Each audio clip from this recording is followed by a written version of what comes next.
¿Qué tal, amigos? Estamos a punto de iniciar aquí en uno de los patios interiores de la Basílica de Zapopan en Jalisco, México, nuestro programa de Mariología Panagia, la Toda Santa. Así que no le cambies, aquí te espero.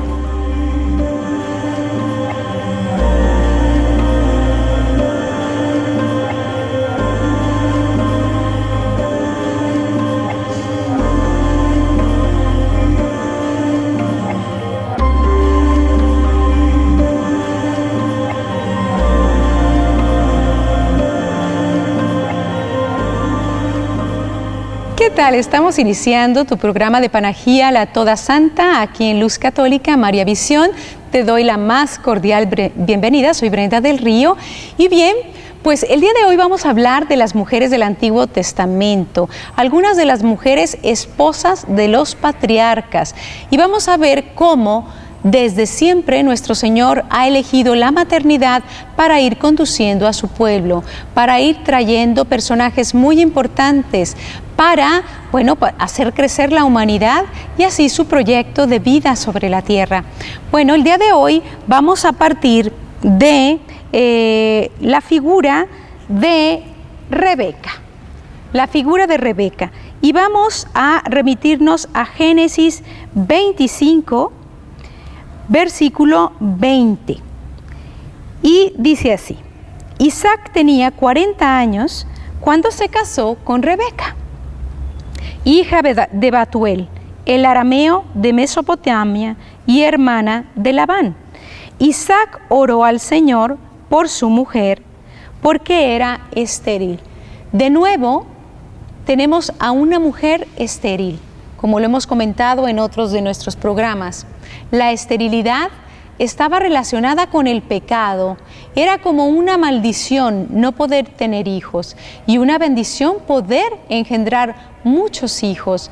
Pero sin embargo, fíjate lo que nos dicen las Sagradas Escrituras aquí. Isaac oró al Señor por su mujer porque era estéril. La oración de un padre, ¿sí? El Señor lo escuchó y su mujer Rebeca quedó embarazada. Pero los niños eran gemelos, fíjate.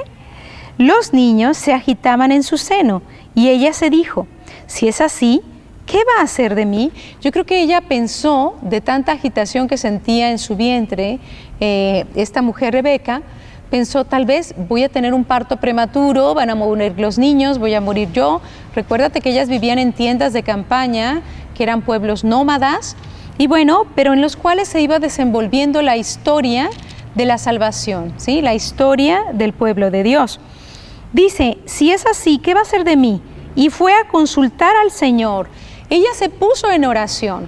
¿Cuánta falta nos hace a las mujeres ser sensatas y recurrir a la oración? Qué dispersas estamos en el tiempo actual y nos vamos por cualquier impulso, sin hacer oración, sin consultar al Señor. Aquí vemos que consultó al Señor tanto Isaac como Rebeca. Y entonces dice aquí, el Señor le respondió: 2 naciones hay en tu seno, 2 pueblos se dividen desde tus entrañas. Uno será más fuerte que el otro, y el mayor servirá al menor. Cuando llegó la hora del parto, resultó que eran mellizos. Salió primero, fíjate, rojizo y enteramente velludo como una piel de vestir, y le pusieron el nombre de Esaú. Después salió su hermano, agarrando con la mano el talón de Esaú, y lo llamaron Jacob. Cuando nacieron, Isaac tenía 60 años. Crecieron los niños. Esaú llegó a ser un diestro cazador y un hombre de campo, mientras que Jacob era un hombre tranquilo y vivía en las tiendas. Bien, vamos a ver cómo vamos a enfatizar de nuevo que la maternidad, ¿sí? Que el ser persona humana comienza desde el vientre materno. Tu historia humana comienza desde el momento de tu concepción. Se han hecho descubrimientos donde se ha visto que en el momento de la unión, de la fusión de los gametos del espermatozoide y el óvulo, hay una gran luz, una gran chispa de luz, y hay una fusión inmediata en donde nuestro Señor concede un alma, un espíritu inmortal, así como lo hiciera con este Adán, soplándolo el soplo de vida en su nariz. Así toma este nuevo ser humano un espíritu, un alma inmortal. Entonces, ahí nuestro Señor nos está diciendo que Él da la vida, que Él está constituyendo una nación, que no nada más en el vientre materno hay una vida, sino que en ese vientre materno están generaciones completas, están pueblos completos. Es increíble cómo hemos llegado a ser manipulados en el pensamiento y en la percepción, diciéndonos que tenemos un mundo sobrepoblado, cuando vivimos, señoras y señores, en un mundo casi vacío. ¿Por qué me atrevo a decir esto? Por conocimiento de hecho. Entra a YouTube y busca el engaño de la sobrepoblación.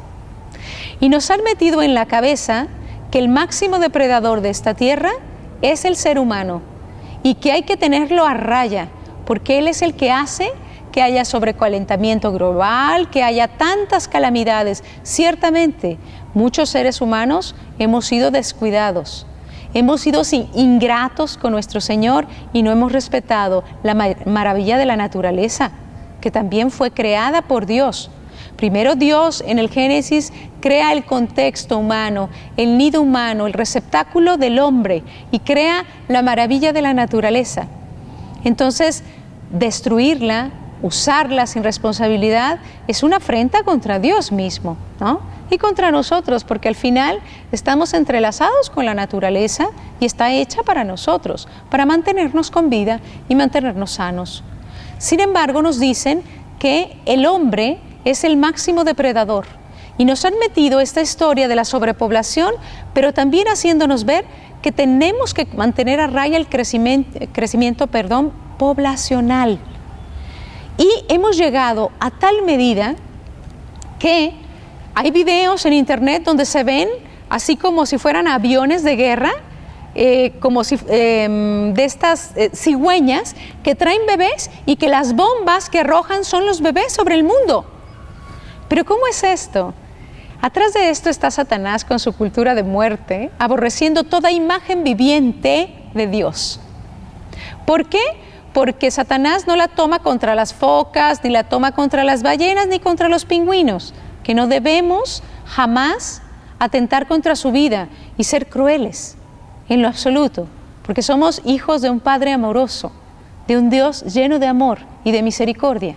No, sino que el único que se parece a Cristo, que ha tomado el Señor un cuerpo de una criatura, es de una criatura humana, como tú y como yo.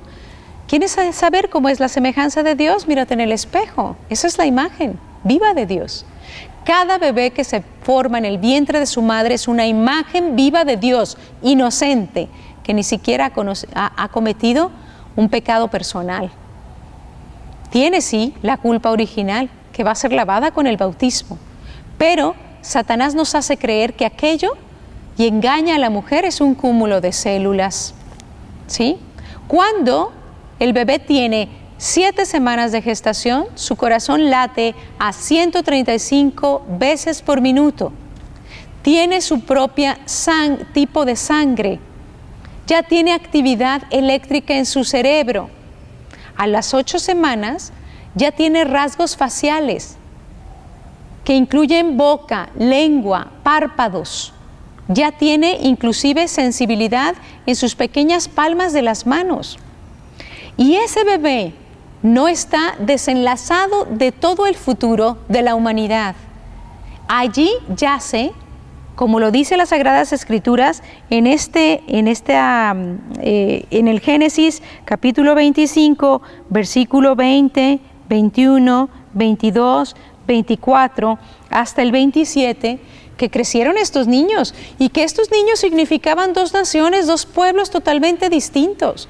¿Por qué? Porque tú al matar a un bebé en el vientre de su madre, estás matando generaciones de generaciones completas.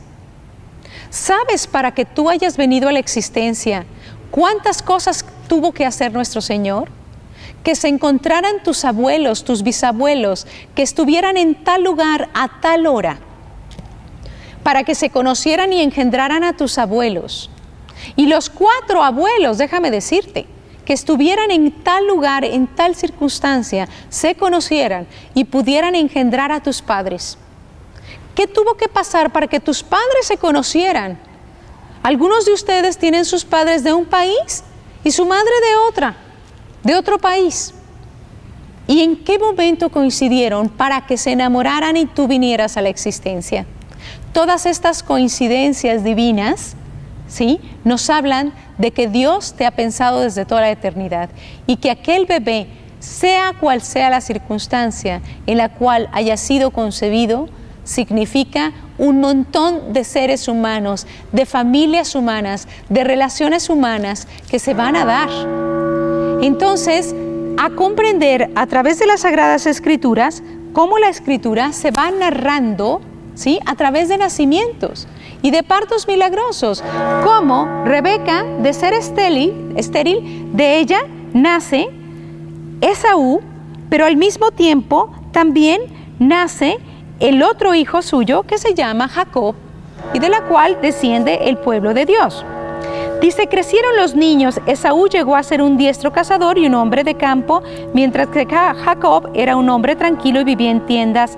Isaac prefería a Esaú, porque la caza era su plato preferido, mientras que Rebeca prefería a Jacob.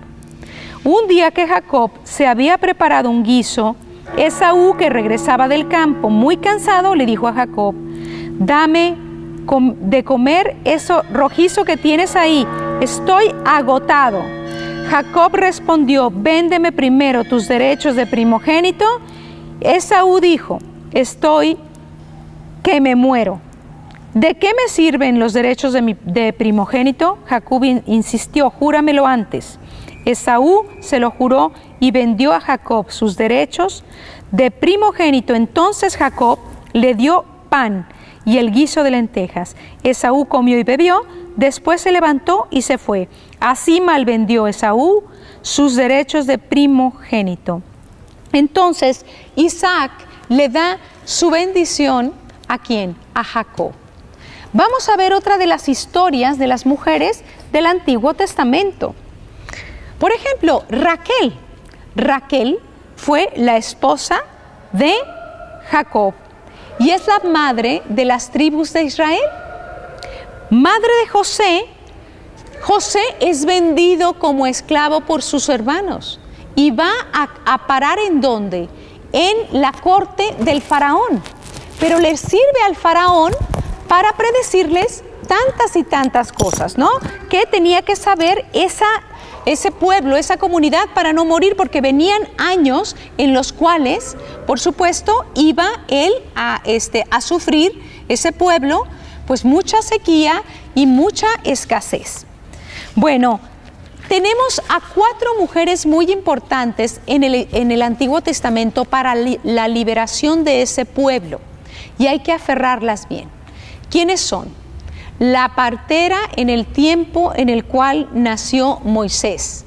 Esa partera desobedeció, fue objetora de conciencia y fue bendecida por el Señor, porque esas parteras agradaron al Señor no matando a los niños recién nacidos israelitas, sino dejándolos vivir. Y las bendijo abundantemente. Eso va a suceder con ustedes, médicos objetores de conciencia, que no están dispuestos a servir a la muerte, sino que sirven a la vida.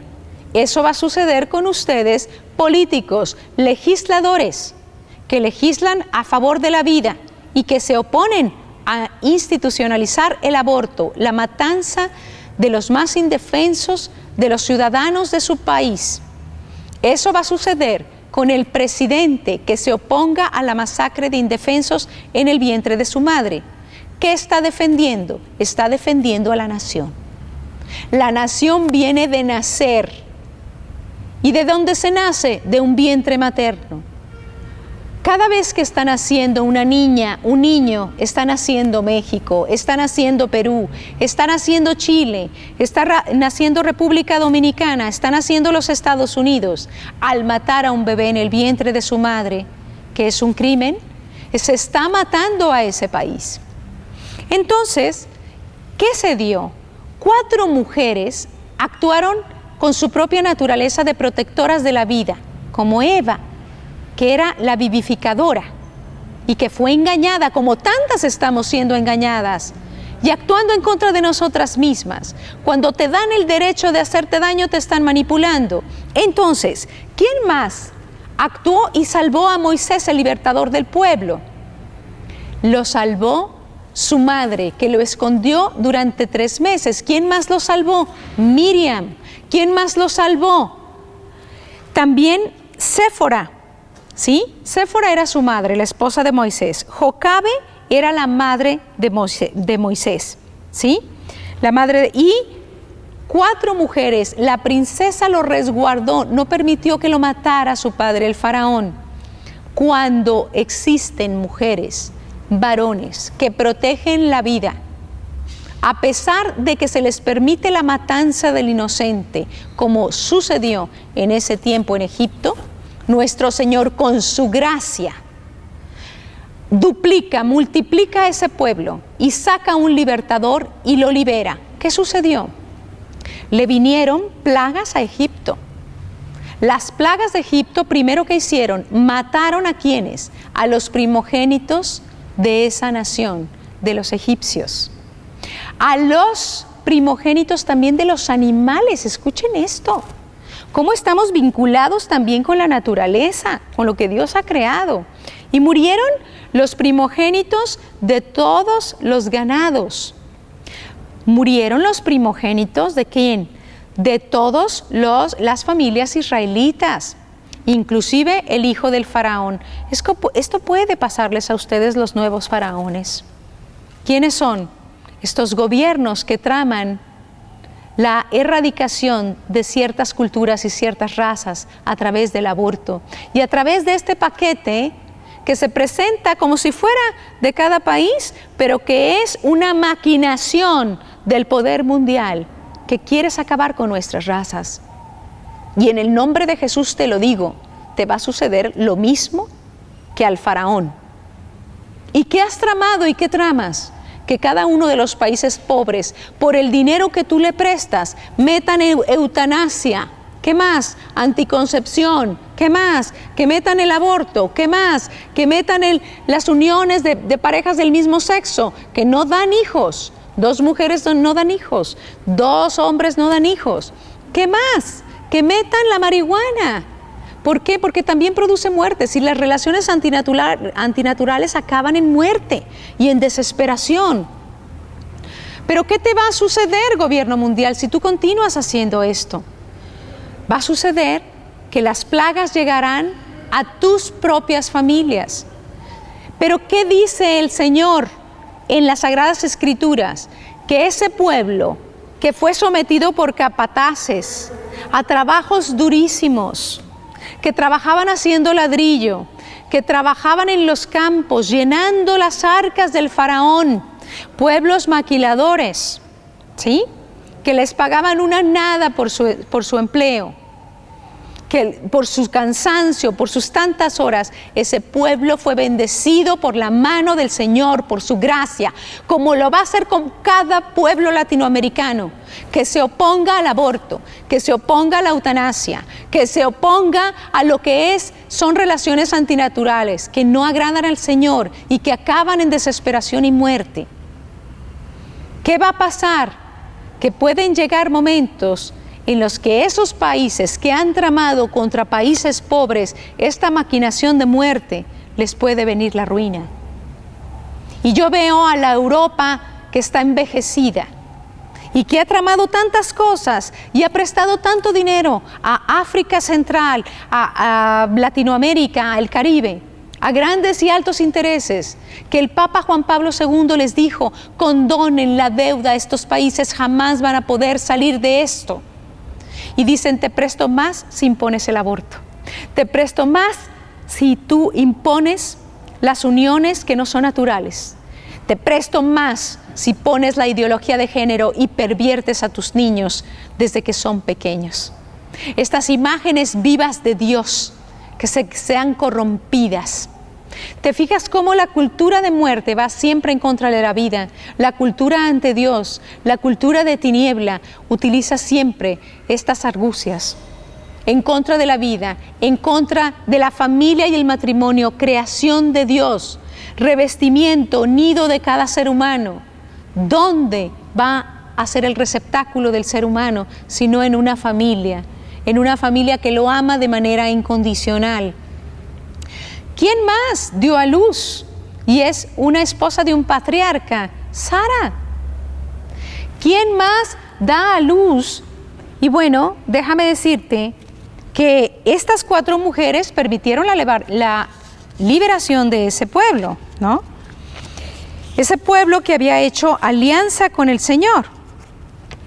María, la madre de Jesús, tiene sus prefiguras en el Antiguo Testamento y muchas de ellas son prefiguras de mujeres del Nuevo Testamento. Fíjate, Isabel es la primera que reconoce a Cristo en un no nacido, reconoce al Mesías y reconoce a Dios en el vientre de una mujer.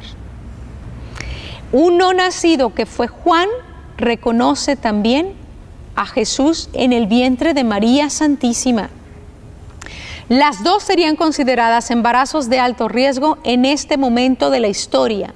A las dos se les sugeriría abortar, una por ser adolescente, la otra por ser anciana. Y sin embargo, uno fue el precursor de Jesucristo, el otro el redentor de los hombres. La carne redimida yacía en el vientre de María, virgen y madre. Otras mujeres, de las cuales podemos hablar de las Escrituras, ¿quiénes son? La samaritana. Las mujeres eran tenidas como propiedad, no contaban a nivel del derecho, eran propiedad del varón, propiedad del esposo, propiedad del padre. Eran contadas entre las posesiones y el ganado. Y la mujer decente no salía del dintel de su casa. Y si salía cubierta. Y si hablaba con un varón que no era de su familia y más afuera de su casa, era una mujer que no era valiosa. Jesús espera en un pozo a la samaritana y se hace el encontradizo. Y Jesús le habla a esta mujer y le dice, dame de beber, porque Jesús tiene sed de tantas mujeres que han sido devaluadas, que han encontrado el desprecio, que son madres solteras, que han sido humilladas, que han sido dejadas, que han sido abandonadas, porque te quiere levantar y te quiere dar el agua viva, mujer, y quiere que reconozcas que la palabra mujer en los labios de Jesús es todo un título. Así que nosotros, de compañía de María y acompañados por María, instruidos por la Santísima Virgen, debemos de recobrar la sensatez de las mujeres que hicieron posible que el pueblo de Dios se desarrollara, viniera, niños fueran amados, cuidados, instruidos. Y necesitamos a ti, mujer, en tu pueblo, mujer latinoamericana y del Caribe, en tu puesto, mujer latina en los Estados Unidos, en tu puesto. Porque solamente así se van a cumplir los planes del Altísimo y tú vas a encontrar la plenitud y la alegría también en este mundo, en espera de la vida eterna. Bien, pues nos estamos despidiendo de este programa de la Toda Santa de Panagia aquí en Luz Católica en María Visión. Los espero la próxima semana y que viva la vida.